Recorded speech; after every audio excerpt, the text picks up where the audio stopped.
Hello again. Version 1.3 is public, so let's check out the new features. You can now toggle between rich text and raw text display.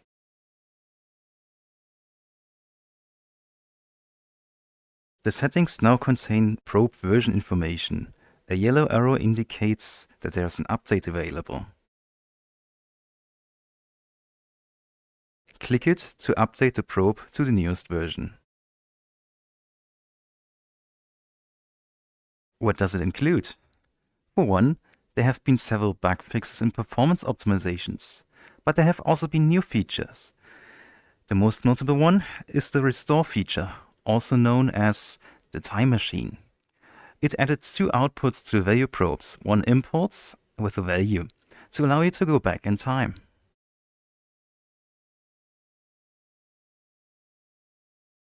The impulse is fired when the measured value should be restored to the past.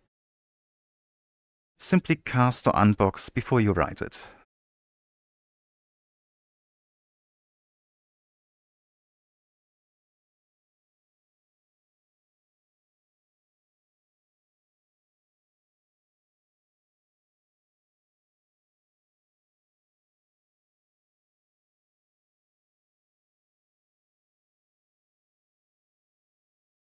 You can now record log entries.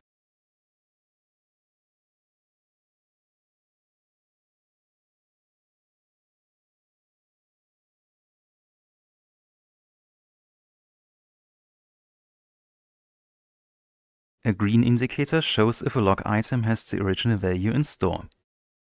The button next to the event time allows you to trigger the restore action for the whole line.